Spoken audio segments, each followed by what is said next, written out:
नमस्ते। दुनिया में बड़ी बड़ी खबरें तो रोज आती हैं, हेडलाइंस बनती हैं, लेकिन कभी-कभी ना सबसे बड़े बदलाव बिल्कुल चुपचाप होते हैं।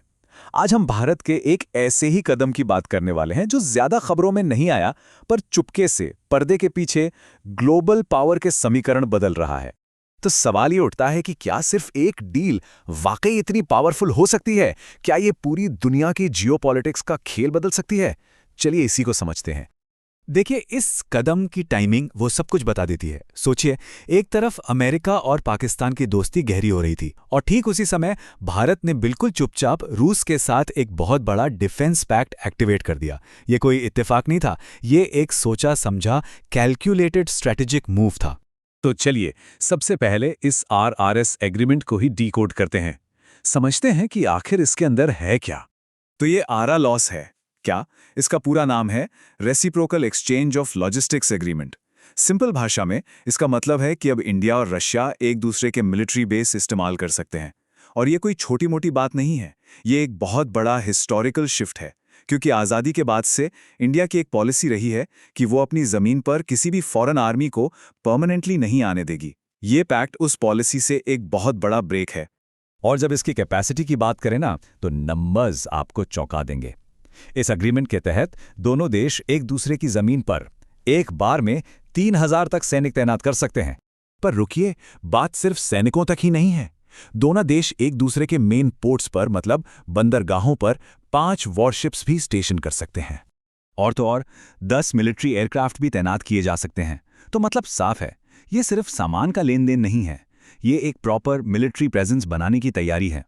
और ये सिर्फ तैनाती तक ही सीमित नहीं है, ये एग्रीमेंट एक पूरा का पूरा सपोर्ट सिस्टम बनाता है। मतलब पोर्ट्स और एयरबेस तो हैं ही, साथ में फ्यूल, रिपेयर्स, यहाँ तक कि मेडिकल सपोर्ट, सब कुछ शेयर किया जाएगा।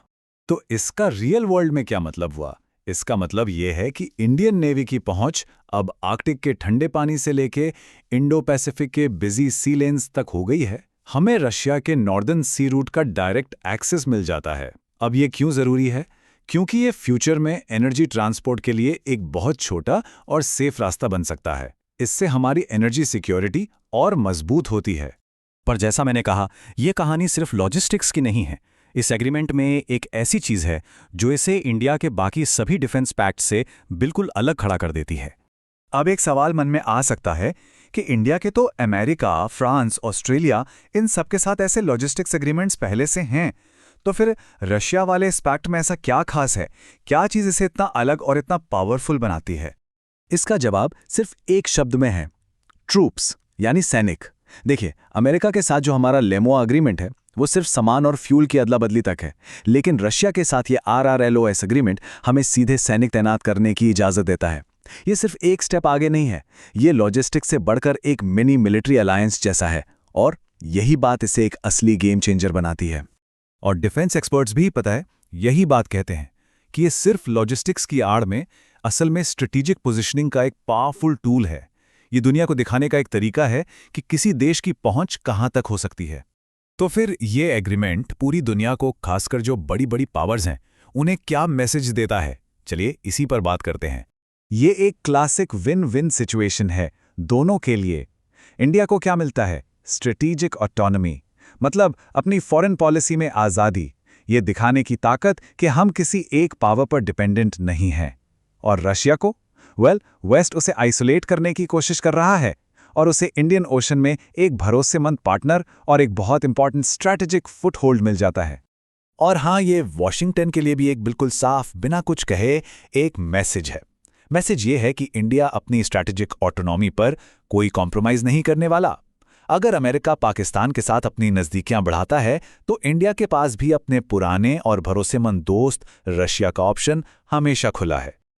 आखिर में एक बात समझना जरूरी है, इस एग्रीमेंट को हमें अकेले में नहीं देखना चाहिए।